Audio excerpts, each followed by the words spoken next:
기도하겠습니다. 할렐루야. 오늘도 우리 가운데 말씀하시는 하나님 어떤 말씀을 찾아오실까요? 우리는 계속해서 누가복음에 나타난 예수님의 기도를 살펴보고 있습니다. 예수님께서 어떻게 기도하셨고 어떤 기도의 모델을 우리에게 보여주셨는지 같이 살펴보고 있는데요.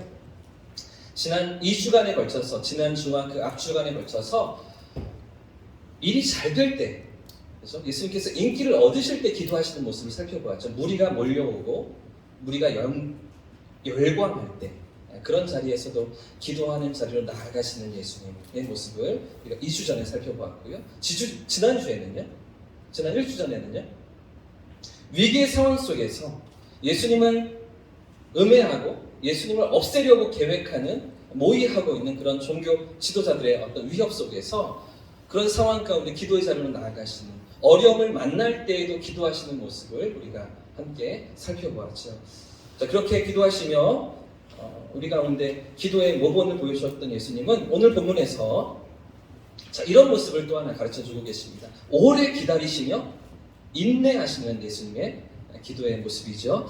오늘 말씀을 통해서도 우리에게 다가오시는 하나님의 음성이 경험되시기를 축복합니다.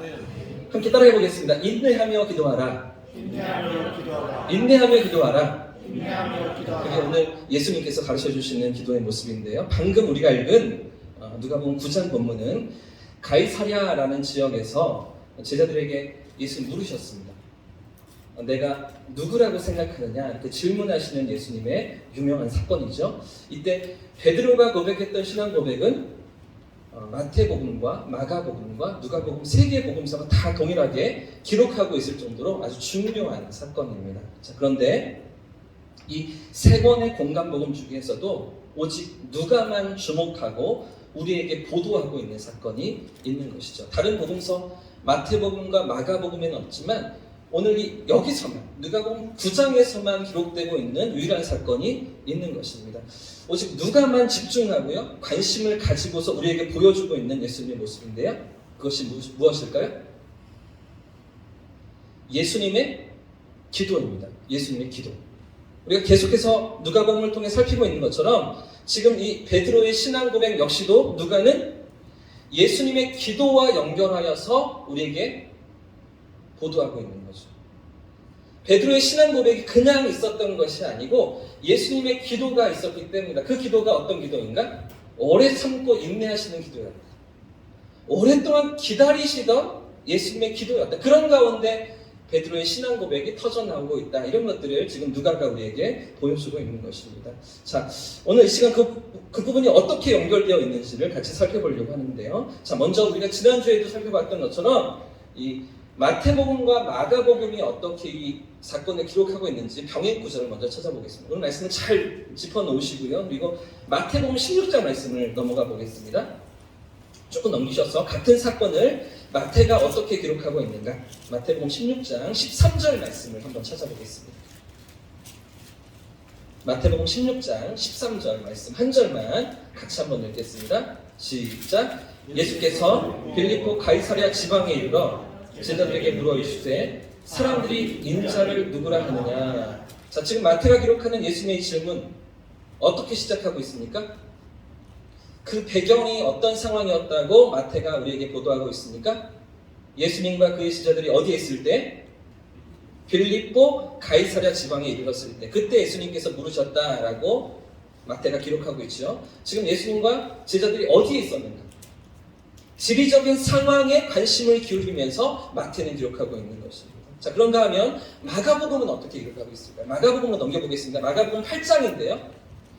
8장 27절 말씀 한 절도 같이 찾아보겠습니다.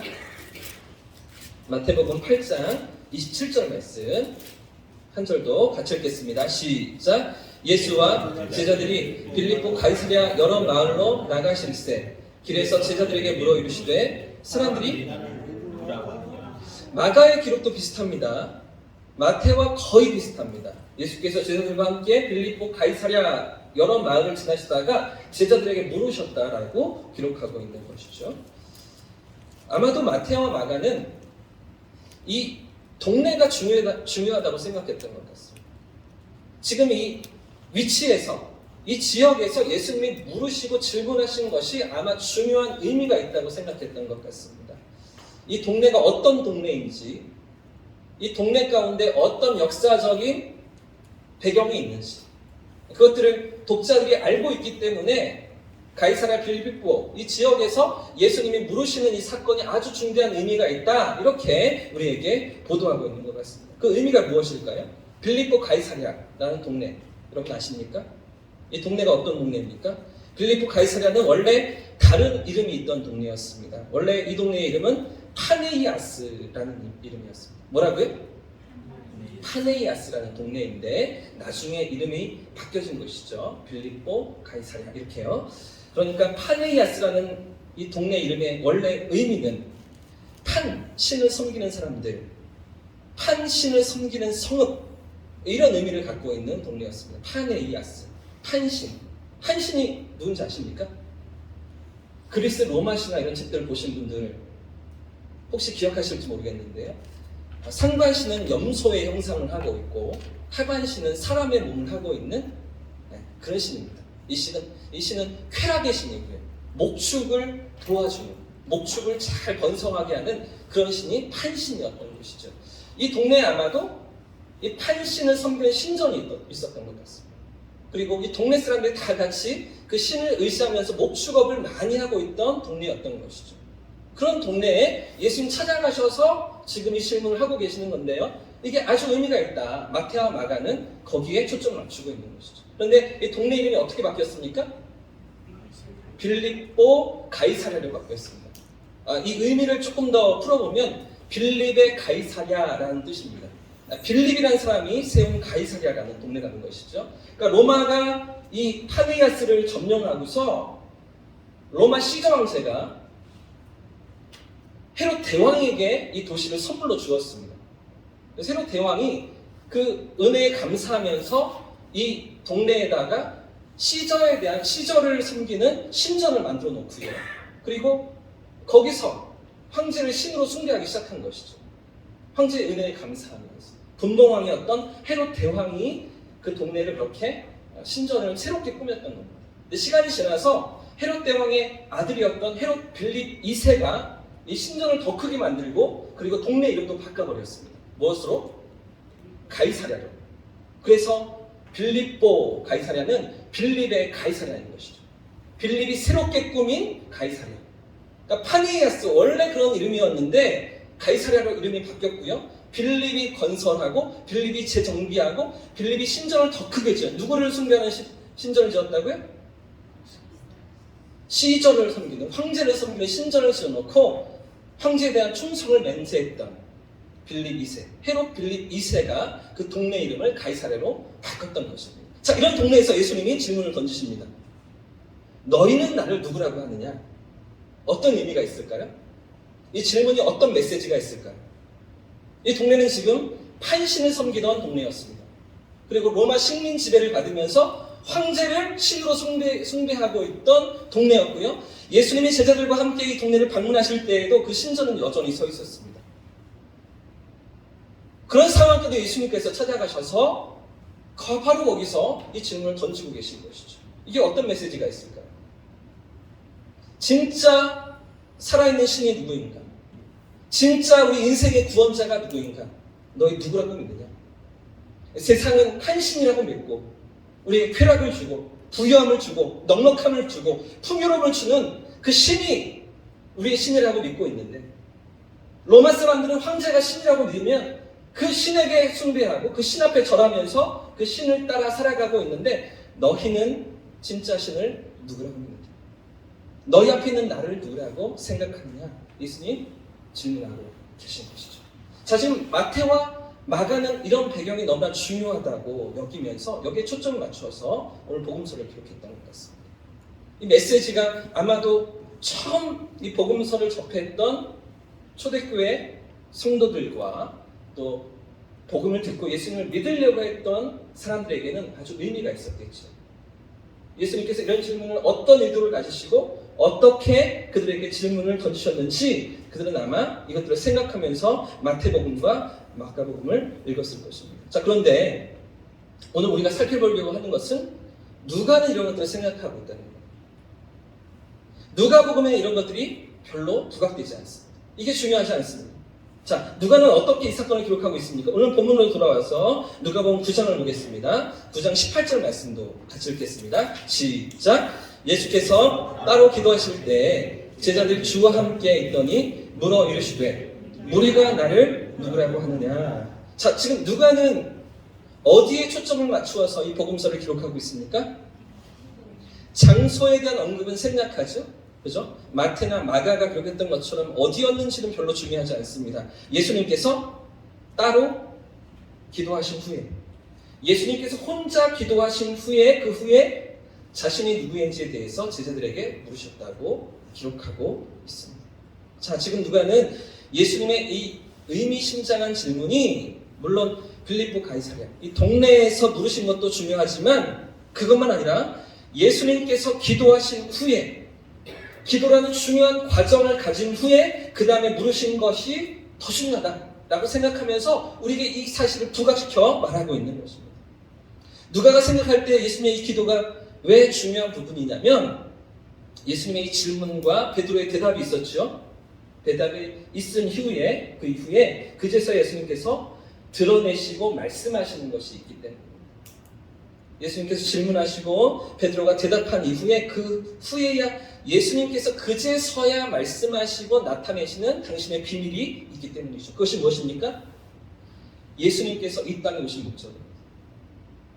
예수님께서 이제 본격적으로 걸으시는 길이 무엇인지, 예수님께서 나아가시는 그 사역의 방향이 무엇인지, 그것이 무엇입니까? 십자가의 길이죠. 대속의 길이잖아요. 예수님께서 죽기 위해 이 땅에 오신 것이죠. 자, 그 사실을 지금 제자들은 까맣게 모르고 있습니다. 자, 그런데 이제 예수님께서 베드로의 대답이 있은 이후에 그제서야 자신의 비밀을 나타내시고 말씀하기 시작하십니다. 자, 공간복음은 사실 이 세 권이 다 예수님의 질문, 베드로의 대답, 그리고 예수님의 십자가의 길, 이 메시지를 세 가지를 다 연결하고 있습니다. 마태도 이 세 가지를 동일하게 같은 흐름 속에 담아두고 있고요. 마가도 같은 흐름 속에서 예수님의 질문과 대답과 이제 비밀을 나타내시는, 예수님의 가실 길을 드러내시는 그 말씀이 동일하게 연결되고 있는 것이죠. 자, 그러니까 무슨 말입니까? 예수님께서 드디어 자신의 사명을 드러내시고 십자가의 죽음을 제자들에게 분명히 말씀하기 시작하시는데, 근데 그 시점이 언제로부터요? 언제로부터? 베드로의 대답이 있은 후부터. 주는 그리스도시요 살아계신 하나님의 아들이십니다 라는 이 고백을 분명히 확인하신 후부터, 그제로부터 예수님께서 자신의 가실 길을, 이 땅에 오신 목적을, 십자가를 위한 그 길을 예수님께서 말씀하기 시작하시는 것이죠. 자, 근데 지금 이 누가는 일련의 모든 사건들, 예수님의 질문, 베드로의 대답, 십자가의 길, 이 모든 것을 또 무엇과 연결하고 있다고요? 기도와 연결하고 있는 거죠. 이 부분을 놓치면 안 되는 거죠. 자, 오늘 말씀에서 우리가 9장 18절에서 확인하고 붙들어야 되는 것은 예수님의 기도와 함께 이 모든 과정이 진행되었다는 거죠.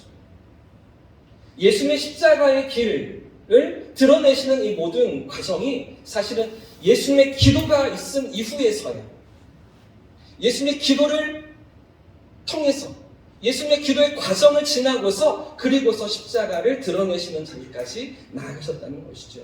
자, 무슨 말입니까? 베드로의 신앙 고백은 예수님의 기도의 결과라는 것이죠. 예수님이 기도하셨고, 예수님이 그토록 베드로를 위해서 중보하셨고 제자를 위해서 중보하시다가 베드로에게서 이 고백이 터져나오자 그제서야 비밀을 드러내셨다는 것이죠. 왜 그런가 하면 오늘 우리가 읽은 누가복음 9장 바로 이 사건 직전에 지금 제자들이 어떤 사건을 경험했을까요? 자, 잠깐 눈을 보십시오. 누가복음 9장 18절을 읽었는데 그 위에 구절에서, 9장 앞부분에서 어떤 사건이 펼쳐지고 있습니까? 지금 제자들이 어떤 이적을 경험했습니까? 오병이어죠. 9장 10절부터 이어지는 말씀을 보시면 예수님께서 보리떡 5개, 물고기 2마리로 5,000명을 배불리 먹이시는 이적을 경험했습니다. 자, 근데 사실 이 오병이어의 기적은 누가 그 과정 중에 쓰임 받았습니까?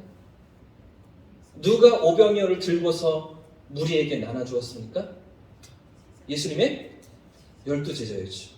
그 12제자가 예수님께 받아서, 그죠? 사람들에게 나눠줄 때에 그때 일어났던 역사였습니다.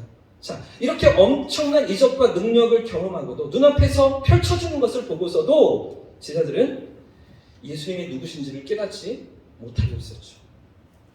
이 놀라운 기적을 보았는데도 불구하고 예수님에 대해서 분명한 이해가 없는 겁니다. 그래서 오늘 우리가 읽는 19절 말씀에 제자들이 예수님의 질문에 무엇이라고 대답합니까? 더러는 세례 요한, 더러는 엘리야, 더러는 옛 선지자 중에 하나라고 합니다. 사람들이 그렇게 말합니다. 그죠? 제자들이 이렇게 대답하고 있는 것이죠. 저도 그렇게 생각합니다. 저도 그런 것 같습니다. 이렇게 대답하고 있는 겁니다. 그래서 예수님께서 기도하고 계시는 것이죠. 제자들의 눈이 열리고 그들이 깨달음을 얻게 하시고 하나님께서 보내신 메시아 자신을 이해할 수 있도록 해달라는 기도로 예수님 나아가셨던 것입니다. 자, 이런 사실을 어디서 우리가 분명히 더 알 수 있느냐면 누가복음에 지금 9장에 기도하시고 질문하셨다. 자, 이 부분은 아니라 사실은 누가복음에 생략되어 있는 사건을 우리가 조금 더 살펴보면 더 분명히 알 수가 있는데요. 자, 누가복음에는 지금 9장 10절에서 오병이어 사건이 있은 이후에 예수님께서 기도하시고 제자들에게 질문을 던지신 것으로 바로 이어서 기록하고 있지만 그러나 마태복음과 마가복음을 우리가 살펴보면 그렇지가 않습니다. 마태복음 14장 말씀과 마가복음 6장 말씀을 나중에 한번 찾아가 보십시오. 마태복음 14장 말씀을 찾아가 보시면 오병이어 사건이 있은 이후에 예수님께서 산으로 기도하라고 하십니다. 산 위에 올라가셔서 기도하시다가 제자들은 먼저 갈릴리 바다를 건너가라고 보내시고 밤 사경에 깊은 밤에 새벽녘에 예수님께서 바다를 걸어서 제자들에게 찾아오시는 장면이 마가복음 6장에 마태복음 14장에 기록되어 있는 것이죠. 자, 누가는 생략하고 있지만 두 복음서에 기록되어 있는 사건이 무엇입니까? 예수님께서 산에 올라가셔서 기도하시는 장면입니다. 그리고 무리를 걸어오시면서 물결이 거스름으로 배를 노져가지 못하고 맞은편에 도착하지 못하는 제자들에게 찾아오시며 그들을 위로하시고 그들을 만나주시고 그들을 도와주시는 예수님의 이적이 또 한 번 마태복음과 마가복음에 기록되어 있는 것이죠. 예수님은 또 이적을 나타내 보여주셨습니다. 그리고 또 기도하셨습니다. 무슨 이야기입니까?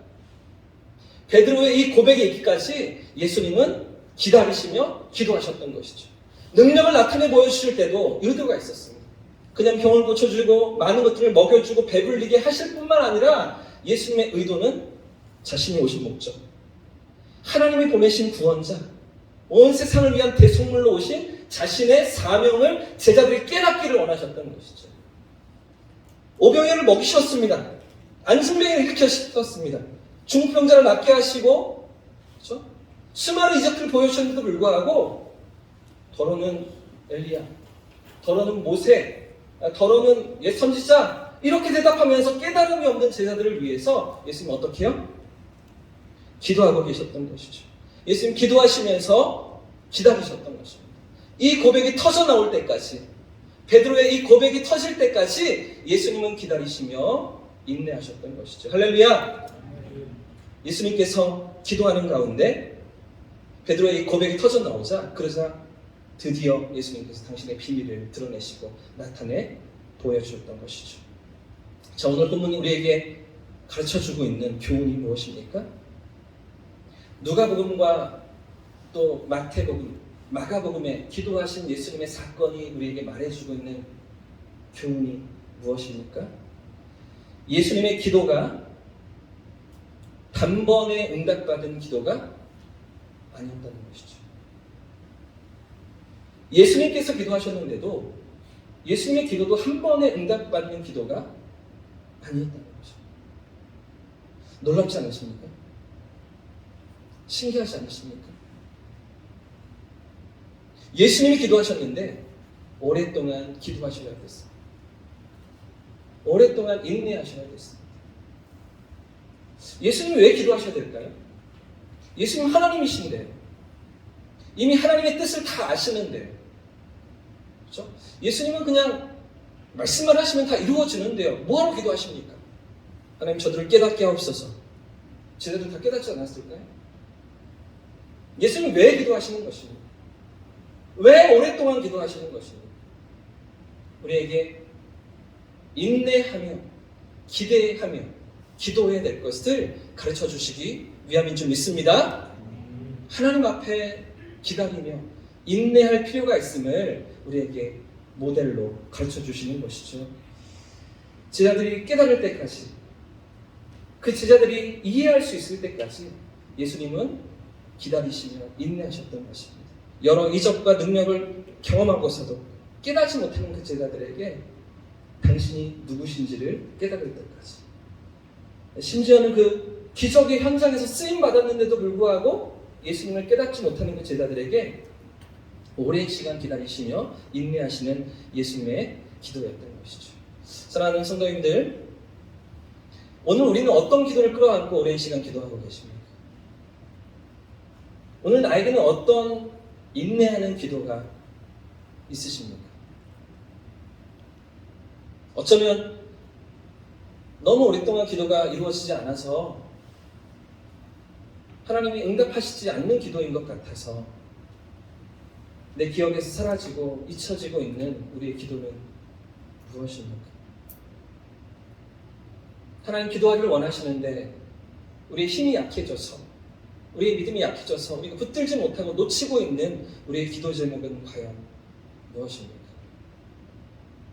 얼마 전에 제가 말씀드렸지만 저희 집안에서 저희 할아버지는 절대로 예수님을 믿지 않을 수 있다고 저는 생각했습니다. 평생을 노름하시고요, 집안 재산을 다 날려잡수시고요, 할머니 속을 썩이시는, 그리고 집안을 돌보시지 않는 할아버지를 보면서, 그리고 나이가 드셔서도 식구들과 같이 신앙생활을 하지 않는 할아버지를 보면서 우리 식구들은 다 구원받는데 우리 할아버지는 구원하지 않으시나 봐, 우리 할아버지는 하나님이 사랑하지 않으시나 봐, 그런 생각들을 했던 어린 시절이 있었습니다. 근데 시간이 지나서, 오랜 시간이 지나서 하나님께서 만나 주시는 거죠. 돌아가시기 1년 전에 하나님께서 불러주시는 거예요. 할머니의 기도에, 그렇죠? 부르짖어 기도하시는 기도에, 새벽마다 부르짖는 기도에 하나님께서 응답하시고 불러주시는 데가 분명히 있는 것이죠. 사랑하는 성도님들, 우리에게는 어떤 오랜 기도가 있으십니까? 어떤 인내하는 기도가 있으십니까? 이 밤에 다시 붙들 수 있기를 축복합니다. 다시 기도의 자리로 나아갈 수 있기를 축복합니다. 제가 이전 교회에서 같이 성경 공부를 이렇게 섬기면서 같이 교제를 나누었던 집사님 한 분이 계십니다. 제가 이전에 경상에 처음 부임했을 때 같이 성경 공부 모임으로 만났던, 첫 해에 만났던 집사님이신데요. 이 집사님의 오랜 기도가 아이가 안 생기는 거예요.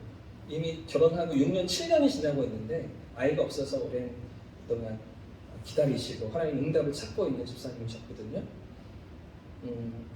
이 집사님은 그때 이미 여러 차례 그 시험관 시술도 하셨고요, 또 병원도 다니면서 열심히 기도하고 애쓰고 있는데 잘 이렇게 창란이 되지가 않는다고 하죠. 그런 상황 가운데 있었습니다. 저랑 같이 수요일마다 오전 시간에 성경 공부 모임을 하는데 13주 과정이었는데 2번까지만 결석이 되고 수료 기준이 3번부터 이제 결석을 하게 되면 수료를 할 수가 없는 그런 조건이었습니다. 근데 이제 3번, 4번을 결석하시면서 그게 다 이제 병원을 다니시면서 병원을 가야 되는 일정이 겹치면서 그러면서 수료를 못 하셨고요. 끝까지 다 공부를 했는데도 수료식을 못 하고 그 다음에 다시 성경 공부 모임에 저 말고 다른 반에 참여하셔서 거기서 수료하시고 그 다음에는 제자 훈련도 받으시고 그 다음에 사역 훈련도 받으시고 그 이후에 귀하게 하나님 앞에 쓰임 받는 교회에서 사역하는 그런 아름다운 집사님이셨는데 그런데도 아이가 좀처럼 안 생기는 겁니다. 저와 같이 교회를 섬기시면서 10년이 지나가고 있는데도 그렇죠? 첫 해에 제가 만나서 집사님 기도 제목을 알고 같이 품고 기도하고 그 다음에 또 집사님 요즘에 어떠세요? 요즘 병원은 어떻게 다니고 계세요? 그 다음 해가 되어서도 전혀 하나님의 응답이 없는 그런 상황 가운데 10년이 넘는 시간을 훌쩍 지나고 있었습니다. 그러다 몇 년이 더 지났을까요? 집사님께서 저에게 이렇게 얘기하시는 겁니다. 하나님께서 자신에게 주신 응답을 깨달았다. 하나님께서 나에게 주신 하나님의 뜻이 무엇인지 알게 되었다. 아이가 아니었다는 겁니다. 우리 가정에 아이를 주는 게 아니었다는 것이죠. 더 많은 아이들을 품게 하는 일이었다라고 이렇게 집사님이 얘기하시더라고요. 무슨 이야기냐면 이 학교 앞에서 보습학원을 운영하시는 집사님이거든요. 초등학생들이 많이 다니고 중고등학생들도 수십 명이 다니는, 교사들도 여러 명이 있는 큰 학원이었는데, 근데 오랫동안 아이가 생기지 않는 그 기다림 속에 기도하면서, 그러면서 자신을 향하신 하나님의 뜻이 더 많은 아이들을 섬기고 더 많은 아이들에게 꿈을 주고 그 아이들을 믿음으로 세우라고 이 사명을 주신 줄 제가 깨달았다고 그렇게 고백하시는 거예요. 그러면서 학원을 운영하신다고 말씀하시는 거죠. 그러면서 아이들을 만나시고 아이들을 섬기시는데, 학원비가 없어서, 가정 형편이 어려워서 학원에 못 나가는 아이들을 찾아서 학원에 데려다가 쓰시고, 그런 아이들을 개인적으로 찾아가 만나시고요, 또 챙기시고 돌보시는 그런 일들을 하시는 것이죠. 그러면서 이렇게 이야기하시더라고요. 만약에 하나님께서 나에게 아이까지 주셨다면, 아이까지 있었다면, 오랜 기간 그렇게 기도하면서 하나님의 응답을 구하지 않았다면 나 잘난 맛에 사느라고, 나 잘난 맛에 사느라고 하나님의 뜻이 무엇인지도 묻지 않았을 거예요. 그렇게 말씀하시더라고요. 어려움의 시간들이, 그 어려움과 인내의 시간들이 하나님의 뜻을 찾는 귀한 시간이 되었다고 고백하시는 것이죠. 사랑하는 성도님들, 우리는 어떤 인내로 기다리는 기도의 제목이 있으십니까? 어떤 하나님의 응답을 기다리는 오랜 기도의 제목이 우리 삶 가운데 있으십니까? 오늘 예수님께서도 인내하시며 기도하셨습니다. 3년 반 동안의 훈련 시간이 예수님께는 얼마나 힘드셨을까요? 알아듣지 못하는 제자들, 이해하지 못하는 제자들, 그 마지막 밤까지도 잠에 취해서 잠들어 있는 제자들을 보시면서 얼마나 답답하시고 천불이 나셨을까요? 그런데도 불구하고 인내하시는 기도로 기다리셨던 것이죠. 그들이 깨달을 때까지, 그들이 이해할 수 있을 때까지 하나님의 뜻을 구하며 하나님의 때를 기다리는 예수님이셨던 것입니다. 오늘 이 밤에 우리가 기도하면서 예수님처럼 인내하는 기도로 나아가게 달라고 함께 주님 앞에 서는 목된 이 밤 될 수 있기를 예수님의 이름으로 축복합니다. 빨리빨리를 외치는 세상 속에서, 빨리빨리가 좋다고 말하는 세상 속에서 인내하고 기다리는 믿음, 하나님의 때를 기다리고 하나님의 응답을 기다리는 믿음이 저와 우리 모두에게 있어지기를 예수님의 이름으로 축복합니다.